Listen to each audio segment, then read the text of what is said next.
Dear student, कल हमने कक्षा 10 सब्जेक्ट मैथमेटिक्स में 7.2 त्रिकोणमितीय सर्व समीकरणों के बारे में अध्ययन किया। आज हम नई प्रश्नावली और आपकी कक्षा 10 की प्रश्नावली है 16वीं, पृष्ठीय क्षेत्रफल और आयतन, अंग्रेजी में इसे बोलते हैं सरफेस एरिया एवं वॉल्यूम। सरफेस एरिया इसका मतलब होता है पृष्ठीय क्षेत्रफल और वॉल्यूम इसका मतलब है आयतन। आप बताइए, यहाँ पर पूछा है केवल 3D का आयतन, केवल 3D में होता है, 2D में कोई आयतन नहीं होता। 3D है, इसका मतलब त्रिविमीय आकृति है। इसमें आपको अध्ययन करना है घन, घनाभ, बेलन, गोला, शंकु आदि के बारे में। तो यहाँ से देखें कि सरफेस एरिया क्षेत्रफल क्या है उसका और उसका आयतन क्या है। तो ठोस वह आकृति होती है अंतरिक्ष में वह जिसमें 3 भुजाएं होती है, लंबाई, चौड़ाई और ऊंचाई, ठोस कहलाती। तो यहाँ से देखें तो आपको पता है सबसे पहले इसमें आता है घन। जो पहली आपकी यूनिट है उसके अंदर लगेगा एक तो घन और एक होता है इसका घनाभ। जो आपकी 16.1 है उसके अंदर एक तो है आपका घन और दूसरा है उसका घनाभ। अब इधर समझे,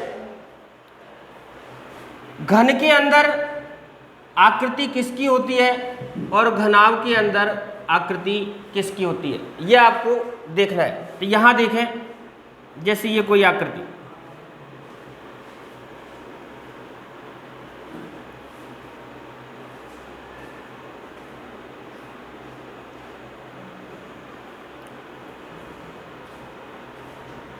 ये आपने बना दिया घन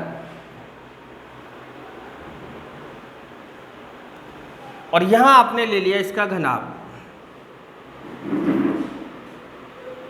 देखते चलना है कि ये आकृति बनी हुई किसकी है, आयत की आकृति है।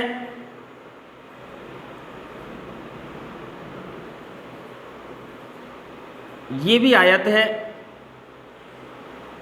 और इनको यदि मिला दें तो आकृति बनती है घनाभ। ये आपका घन है और ये आपका क्या है, घनाभ है। तो यहां से देखें कि घन के अंदर जो ये पृष्ठ है, ये आपका ये पृष्ठ, ये आपका क्या है, जो लाइनिंग कर रहा हूं, ये जो पृष्ठ है आपका, ये पृष्ठ एक वर्गाकार आकृति के रूप में है।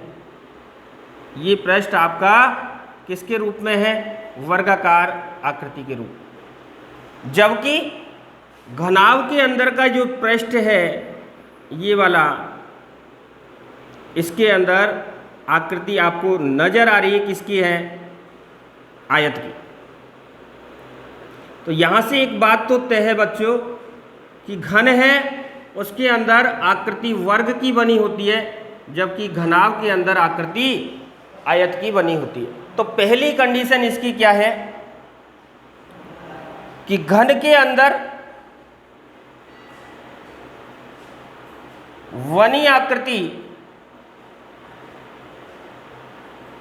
आयत होती, वर्ग होती है, वर्ग होती है। घन के अंदर जो आकृति बनी होती है वो किसकी होती है, वर्ग की। जबकि इसका पहला पॉइंट है कि घनाभ के अंदर आकृति किसकी होती है, आयत की बनी होती। जब तक आप पर घन और घनाभ इनकी डेफिनेशन के बारे में नहीं आएगा तब तक आप कुछ नहीं कर सकते। इसमें 3 विमाएं होती है। ये आपकी कहलाती है लेंथ, लंबाई, ये आपकी कहलाती है वेव, चौड़ाई, और ये कहलाती है आपकी हाइट, जिसे बोलते हैं ऊंचाई। लंबाई, चौड़ाई और ऊंचाई। इसी प्रकार से यहाँ ये आपकी कहलाती है लेंथ L, ये कहलाती है चौड़ाई B और ये कहलाती है हाइट, ऊंचाई H। यहाँ तक कोई परेशानी हो चूंकि जब घन के अंदर वर्ग की आकृति बनी होती है, घन के अंदर आकृति है किसकी? वर्ग की, और घनाभ के अंदर आकृति है किसकी? आयत की। जब घन के अंदर आकृति वर्ग की है, और वर्ग की आपको परिभाषा पता है कि ऐसा चतुर्भुज होता है जिसकी चारों भुजाएं क्या होती है? समान होती है। चारों भुजाएं का मतलब लंबाई और चौड़ाई दोनों क्या होती है? समान होती है। इसका मतलब ये घन है, इस घन के अंदर जब वर्ग आकृति बनी है तो इसकी लंबाई और चौड़ाई भी क्या होगी? समान होगी। जबकि पूछा है घन, तो घन है तो इसके अंदर लंबाई चौड़ाई तो वर्ग के आधार पर समान, और इसी प्रकार से यहाँ ऊंचाई भी क्या होती है? समान होती है, क्योंकि इसमें सभी पृष्ठ कौन से होते हैं? वर्गाकार रूप में होते हैं। सभी पृष्ठ वर्गाकार रूप में होते हैं। तो यहाँ लिखेंगे दूसरा पॉइंट। सबसे पहले पृष्ठों पर चर्चा करें तो यहाँ लिख दें घन की तीनों भुजाएं, जिसे बोलते हैं विमाएं, कौन कौन? लंबाई, चौड़ाई, ऊंचाई क्या होती है? समान होती है। यहां तक किसी को कोई प्रॉब्लम? दूसरा, आप पता है इसमें आयत की आकृति है, आयत में लंबाई और चौड़ाई क्या होती है? अलग अलग होती है। तो यहाँ सभी पृष्ठ इसके क्या है? आयताकार।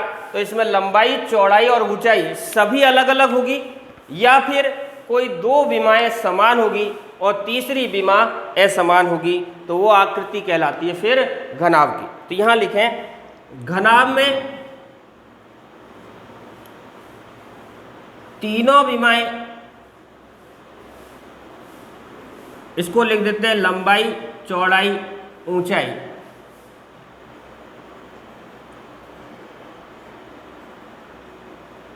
अलग अलग होगी, या फिर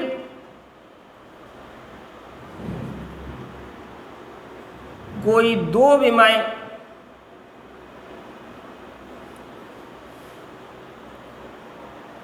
समान होगी, वह तीसरी विमा असमान होगी। यहां तक किसी को कोई प्रॉब्लम? कि घन के अंदर जो बनी आकृति वर्ग होती है, घन की तीनों विमाएं लंबाई, चौड़ाई, ऊंचाई समान होगी, जबकि आयत घनाभ के अंदर बना होता है, तो आयत में लंबाई चौड़ाई जब अलग अलग है तो यहाँ लिख सकते हैं कि तीनों भुजाएं या तो अलग अलग होगी, या फिर कोई दो विमा समान होगी। इसकी दो विमा लंबाई चौड़ाई यदि समान तो ऊंचाई इसकी अलग होगी, यदि चौड़ाई ऊंचाई समान तो लंबाई इसकी अलग होगी, यदि लंबाई और ऊंचाई इसकी समान है तो चौड़ाई इसकी अलग होगी। यानी कोई भी दो विमा समान होगी और तीसरी विमा असमान होगी। तो यहाँ तक पहले इसको कॉपी करें। यहाँ तक किसी को कोई प्रॉब्लम? अब यहाँ समझें, चूंकि एक कमरा है तो ये घनाभ की आकृति में होता है। यदि इसकी तीनों भुजाएं समान है, लंबाई, चौड़ाई, ऊंचाई, तो ये कहलाएगा घन की आकृति। तो यहां से तीसरा पॉइंट क्या आएगा? इधर समझे, ये कमरा, और इस कमरे के अंदर आपको पता है एक पृष्ठ ऊपर छत का होता है, एक फर्श का होता है, और चारों दीवार होती है। इसका मतलब कितने पृष्ठ होते हैं? 4 दीवार, एक छत और एक फर्श। इसका मतलब 6 पृष्ठ होते हैं। तो यहां लिख दिया घन में 6 पृष्ठ। घन के अंदर कितने पृष्ठ होते हैं? 6। इसी प्रकार से घनाभ के अंदर भी कितने पृष्ठ होते हैं? 6 पृष्ठ होते हैं। यहां लिखें, आपको पता है शीर्ष है कितने इसके? 8। तो यहां लिख दिया 8 शीर्ष व 12 क्या होती है? 12 कोरे होती है। 12 क्या होती है? कोरे होती है। 12 कोर होती है। इसी प्रकार से ये है तीसरा, घनाभ में भी 6 पृष्ठ, 8 शीर्ष व 12 कोरे होती है। यहाँ तक किसी को कोई प्रॉब्लम? अगला चौथा बढ़ के चलते हैं। इसके सभी पृष्ठ कौन से आकार में है? वर्गाकार। इसके सभी पृष्ठ क्या है? आयताकार। तीनों विमाएं समान। इसकी तीनों विमाएं या तो अलग अलग या कोई दो विमा समान, तीसरी विमा असमान होगी। अब यहां से देखते हैं, इधर समझना। अब आप पता है यदि ये पृष्ठ है 6 पृष्ठों का है घन, जैसे चौक का डिब्बा, ये कौन से पृष्ठ में है? वर्गाकार रूप में होता है, अर्थात घन की आकृति के रूप में होता है। ये आपका संदूक, संदूक में एक आयताकार पृष्ठ होता है। आप देख सकते हो ज्यामिति बॉक्स यानी ज्योमेट्री बॉक्स, वो आकृति किसकी होती है? घनाभ की होती है। पुस्तक किसकी आकृति में है? घनाभ की आकृति। क्योंकि उसके सामने के पृष्ठ आप ध्यान से देखें तो उसमें आकृति किसकी पाई जाती है? आयत की पाई जाती है। तो यहाँ से यदि इनका क्षेत्रफल लिखें तो यहाँ से क्षेत्रफल क्या आएगा? आपको पता है यहाँ से लिखे घन का संपूर्ण पृष्ठीय क्षेत्रफल, घन का संपूर्ण पृष्ठीय क्षेत्रफल। सूत्र में एक साथ लिखा दूंगा बाद में, पहले समझे।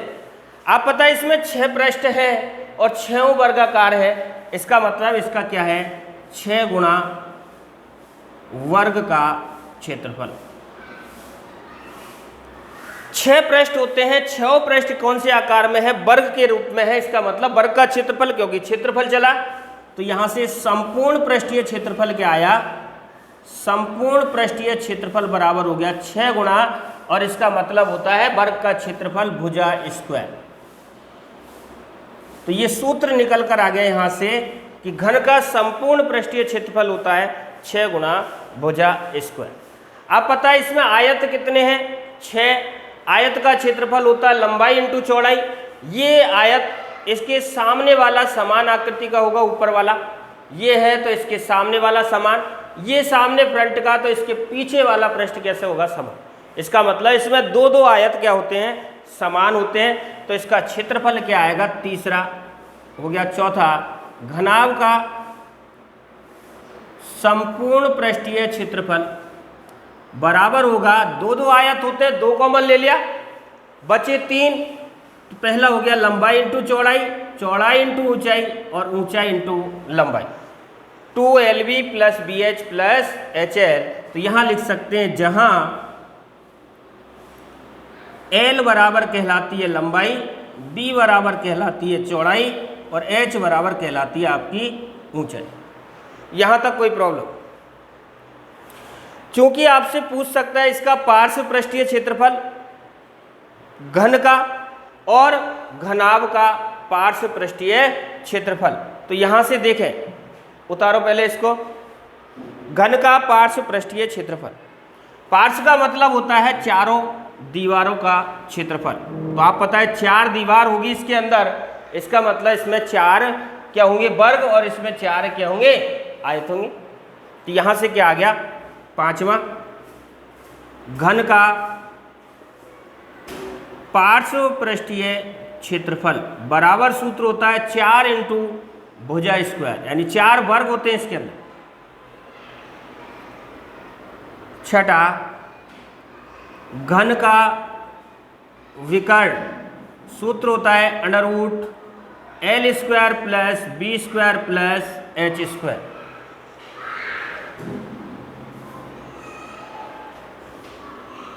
सातवां, घन का आयतन, और घन का आयतन क्या होता है?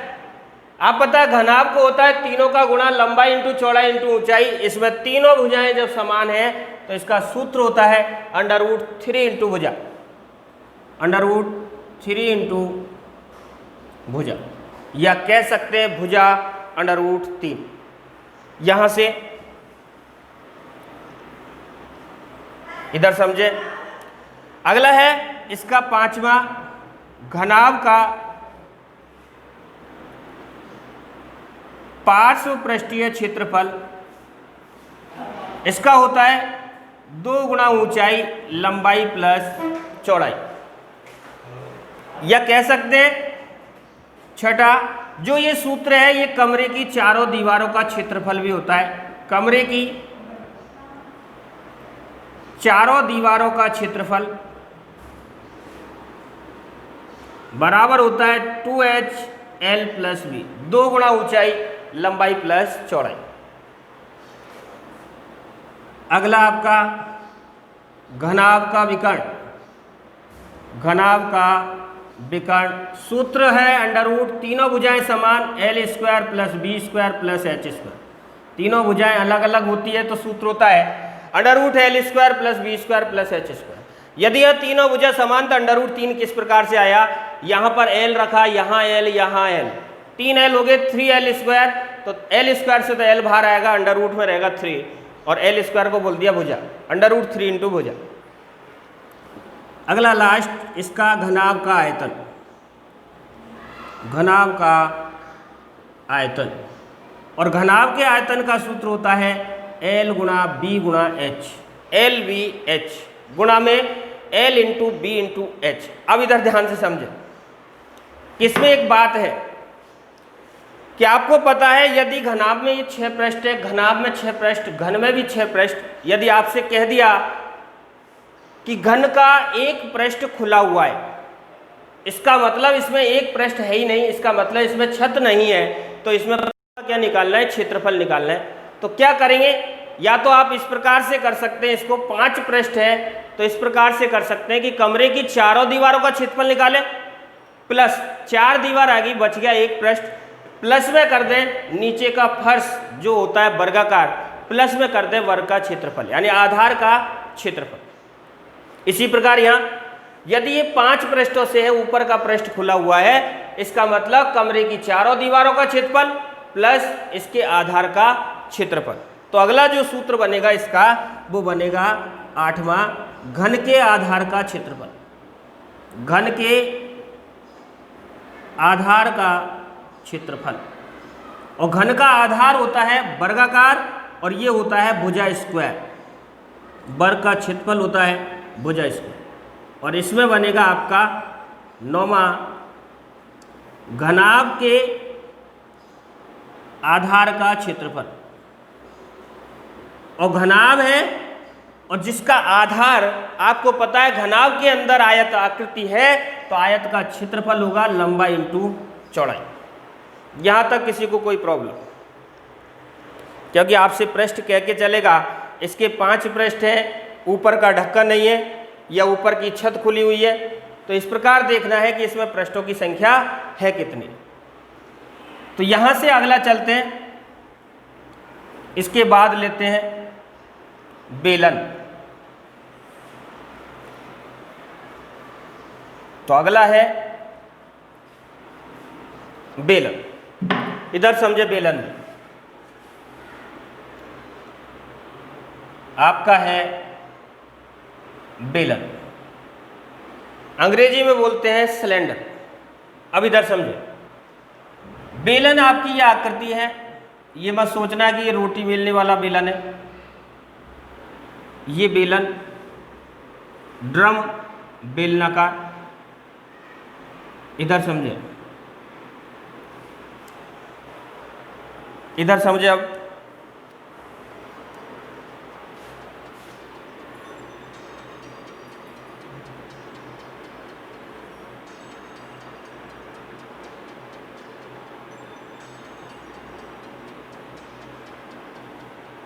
ये आपका कोई बेलन है।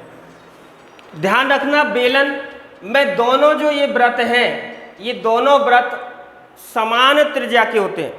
बेलन के दोनों व्रत समान त्रिज्या के होते हैं। ये इनका केंद्र यहाँ से यहाँ तक मिलाया तो ये कहलाएगी इसकी त्रिज्या R, और ये भी इसकी क्या है, R।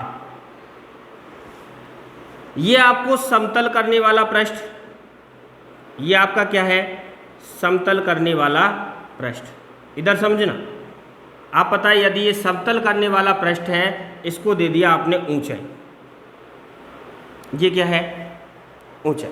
इधर समझे। अब आपसे पूछा हुआ एक साल परीक्षा के अंदर, यदि मैं इनको सेंटर को मिला दूं तो सेंटर को मिलाने से बेलन के अंदर एक आकृति बनती है। यहां से देखें, ये ओ माने ये ओ डैश, इसको यदि ए कहें, इसको बी, इसको सी और इसको क्या डी। तो आपको पता है यह आकृति बन रही है ए ओ डैश और बी। यह आकृति है किसकी? आयत की। आपसे पूछा जाता है बेलन के अंदर बनी आकृति क्या होती है, तो ध्यान रखना है बेलन के अंदर आयत की आकृति बनी होती है। यहां तक कोई प्रॉब्लम? अब इधर समझे, यदि आपसे पूछे कि इस पृष्ठ को आपको समतल करने वाला ये पृष्ठ है, इस पृष्ठ को आप क्या निकालना है? क्षेत्रफल। तो ये पृष्ठ आपका कहलाता है वक्र पृष्ठ का क्षेत्रफल। ये कहलाता है आपका वक्र पृष्ठ, या इसे बोलते हैं पार्श्व पृष्ठीय क्षेत्रफल। यदि ये पृष्ठ घूमता है, आपसे संपूर्ण कह के चलेगा, इसका मतलब संपूर्ण दो पृष्ठों से मिलकर बना है वक्र पृष्ठ का क्षेत्रफल प्लस दो वृत्तों का क्षेत्रफल। तो यहां से एक बात ध्यान है, एक बात यहां से तय है, यदि सिलेंडर को क्षैतिज अवस्था में रखा तो ये क्या कहलाएगी? ऊंचाई। और यदि इसको लंबवत कर दिया जाए, खड़ा कर दिया जाए, तो ये ऊंचाई आपको स्पष्ट रूप से दिखी जाएगी। ध्यान से, यदि मैं इसको लंबवत खड़ा कर दूं तो ये टिकेगा किस पर? इस वृत्त पर टिकेगा, और जिस पर कोई वस्तु टिकी होती है वो कहलाता है इसके आधार का क्षेत्रफल। तो यहां से समझें कि बेलन में दो वृत्त होते हैं, दोनों समान त्रिज्या के होते हैं। यदि इनको खड़ा करेंगे ये टिकेगा वृत्त के अंदर, और वृत्त के अंदर टिकेगा तो आपको पता है ये वृत्त का क्या होगा? आधार का क्षेत्रफल होगा। तो यहां से पहला पॉइंट आता है कि बेलन के आधार का क्षेत्रफल, बेलन के आधार का क्षेत्रफल।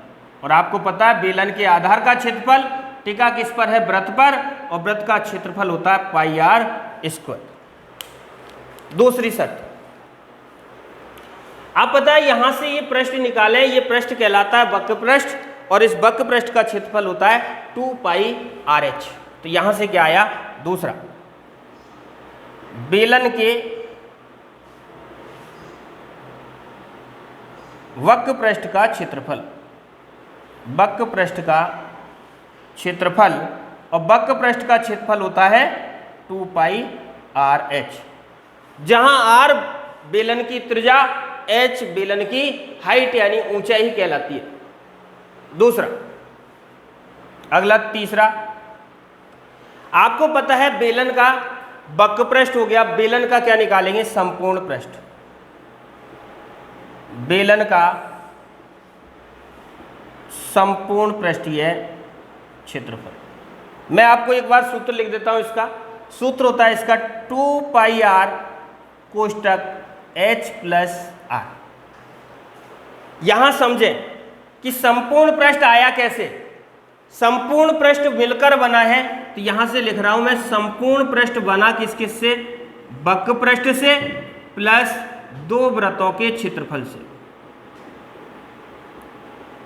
संपूर्ण पृष्ठ बना वक्र पृष्ठ प्लस दो वृत्तों के क्षेत्रफल से, और वक्र पृष्ठ का क्षेत्रफल आपको पता है क्या होता है? 2 पाई आर एच।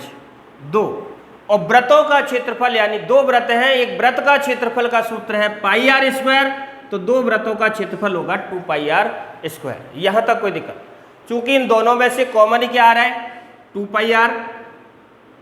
2 पाई आर यहां से कॉमन लिया तो यहां से क्या बचा? h, और इधर से क्या बचा? r। इस प्रकार से इसका सूत्र बनकर आ गया 2 पाई आर h प्लस आर, जो मैंने लिखा है 2 पाई आर कोष्टक h प्लस आर। अगला, बेलन का आयतन।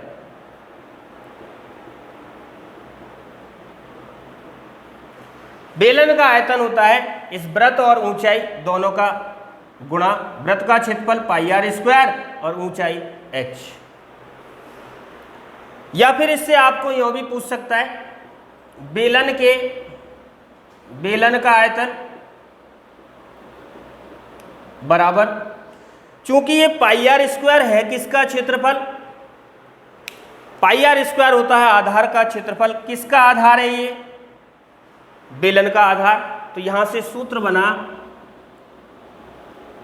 बेलन के आधार का क्षेत्रफल गुणा ऊंचाई।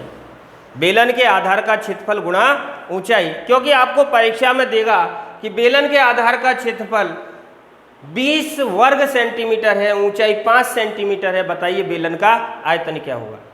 तो यहां तक किसी को कोई प्रॉब्लम, तो इसको कॉपी करें। ये आपका बेलन, बेलन के बाद बढ़ते हैं गोला। अगला है गोला।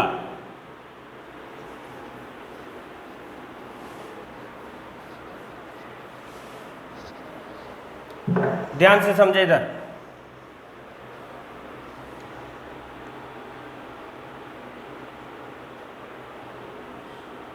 गोले को बोलते हैं स्फेयर। गोला आपको दिया है। गोला एक 3D आकृति होती है, जैसे ये है आपका।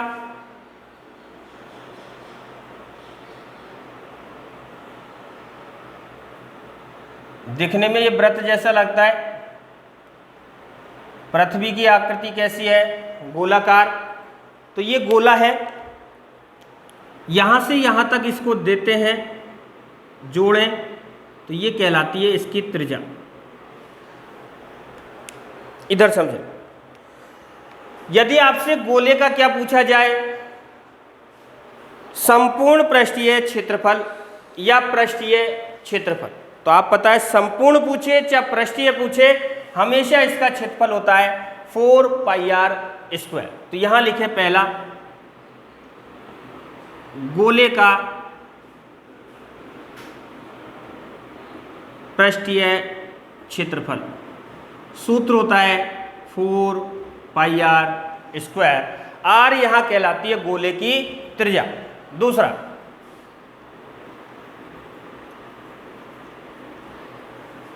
गोले का आयतन, और गोले का आयतन होता है 4/3 πr³। आयतन में हमेशा 3 घात होती है, तो यहां पर r की घात कितनी है? 3। यहां तक किसी को कोई परेशानी, कोई दिक्कत हो तो बोले। तो ये गोले के दोनों सूत्र हैं। गोले का पृष्ठीय क्षेत्रफल कहे चाहे गोले का संपूर्ण पृष्ठीय क्षेत्रफल कहे, सूत्र होता है 4πr², या कुल क्षेत्रफल भी कह सकता है। गोले के बाद आता है आपका अर्धगोला, जिसे बोलते हैं गोलार्ध। तो अगला है गोले का, दोनों उतारे, अर्धगोला, जिसे बोलेंगे गोलार्ध। तो आपको परीक्षा में बहकने के लिए देगा गोलार्ध, क्योंकि इसका संधि विच्छेद करें तो गोला प्लस अर्ध, अर्ध यानी आधा, और गोला, इसका मतलब आपसे पूछा है अर्धगोला। तो अगला है अर्धगोला, जिसे बोलेंगे गोलार्ध। इधर समझे, ये आपका कोई अर्धगोला।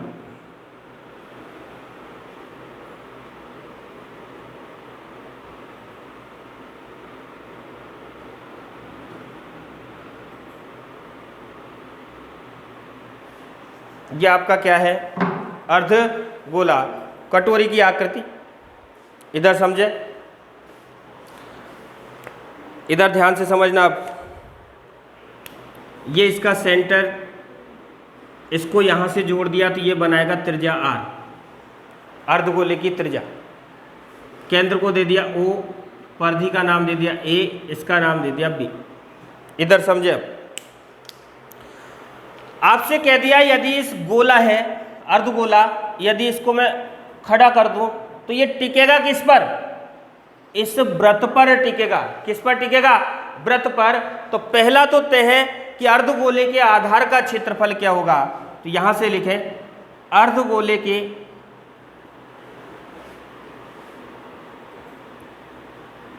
आधार का क्षेत्रफल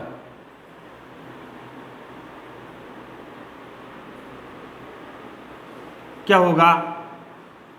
πr²। आप पता है गोले में से बीच में से काट दें, आधे आधे 2 गोले बनेंगे अर्धगोला। यदि इसको मैं खड़ा करूं तो ये रुकेगा किस पर? टिकेगा किस पर? इस वृत्त पर। और ये वृत्त का क्षेत्रफल होता है जिसे बोलते हैं आधार का क्षेत्रफल।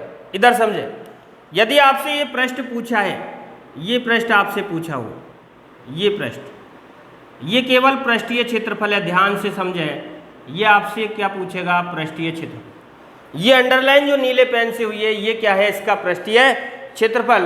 तो यहां से अगला पॉइंट क्या आया? दूसरा, किसका पृष्ठीय क्षेत्रफल है? अर्धगोले का। तो यहां से अगला बना अर्धगोले का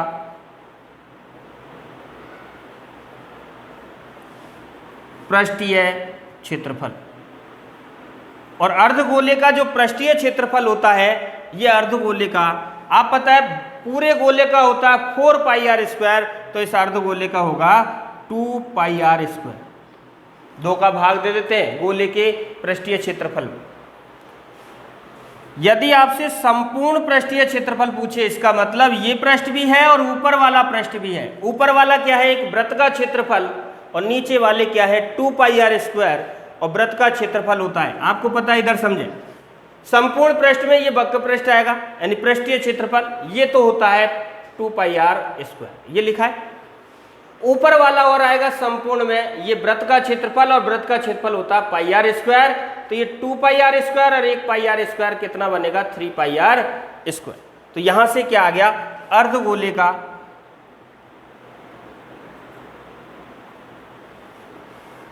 संपूर्ण पृष्ठीय क्षेत्रफल, ये बन गया 3 पाई आर स्क्वायर। यहां तक कोई दिक्कत? यहां तक किसी को कोई प्रॉब्लम?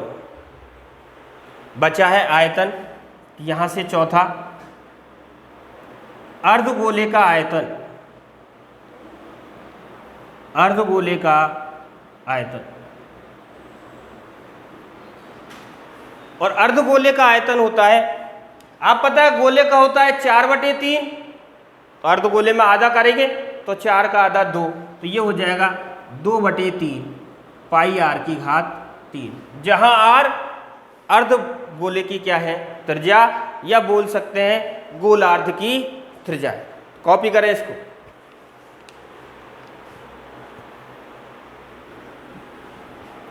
इसके बाद है आपका शंकु, जिसे बोलते हैं अंग्रेजी में कॉन, CONE। तो अगला है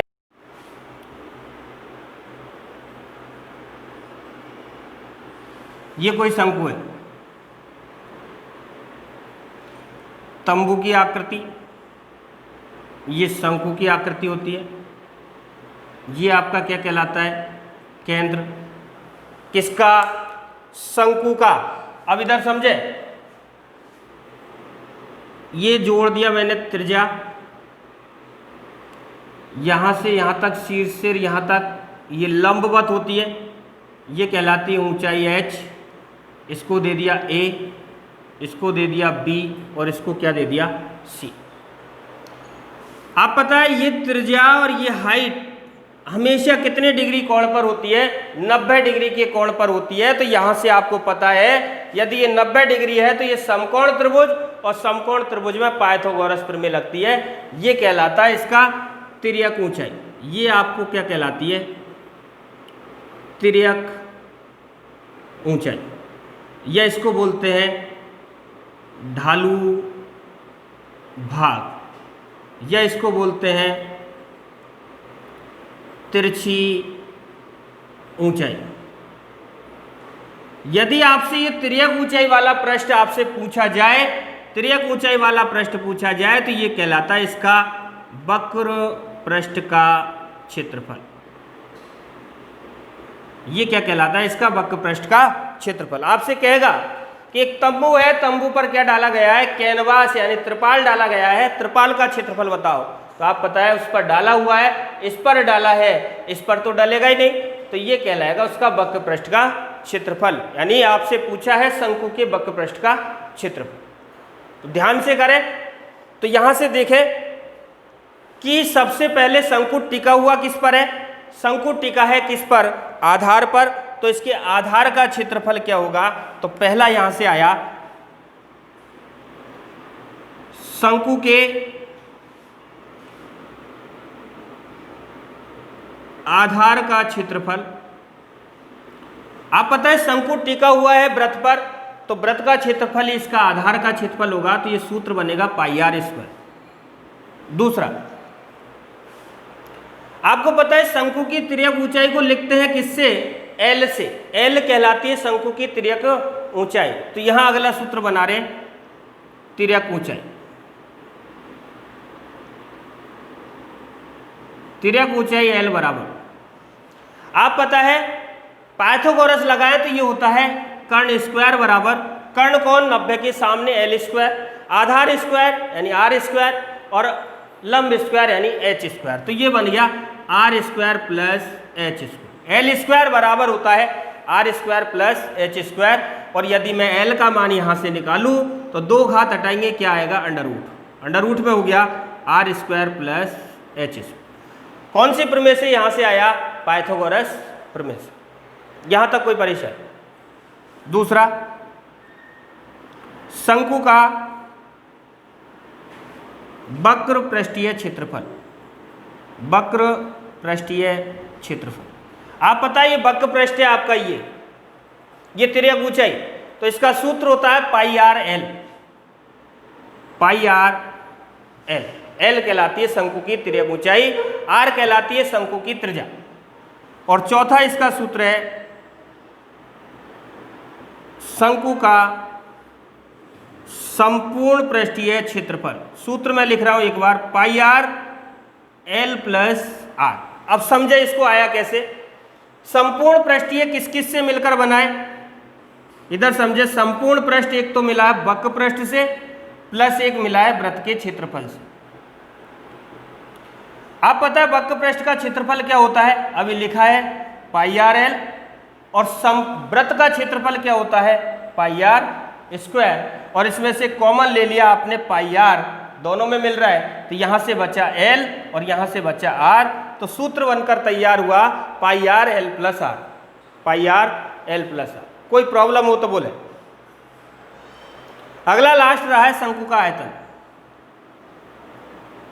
शंकु का आयतन, और शंकु के आयतन का सूत्र है 1/3 पाई आर स्क्वायर एच। यहां तक कोई परेशानी?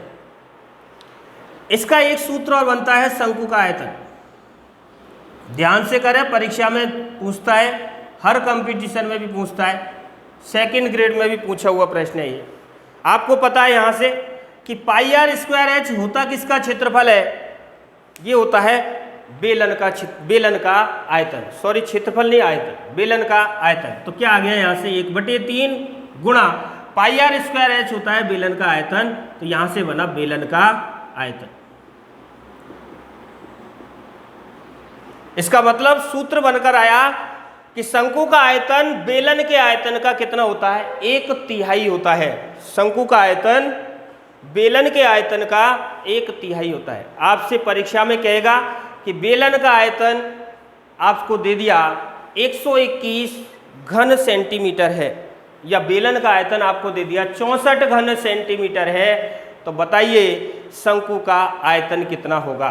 तो आप सोचेंगे कि बेलन में से शंकु तो बन ही नहीं सकता, यानी बेलन का आयतन दिया है, तो ये प्रश्न क्या पता डिलीट हो जाए। तो ध्यान ये रखना है कि बेलन का जो आयतन है वो शंकु के आयतन का, यानी शंकु का आयतन बेलन के आयतन का कितना होता है? 1/3 यानी 1/3 होता है। यहाँ तक किसी को कोई प्रॉब्लम? तो यदि आपको ये वीडियो पसंद आया हो तो वीडियो को लाइक, शेयर एवं सब्सक्राइब जरूर करें, और अधिक से अधिक क्या करें?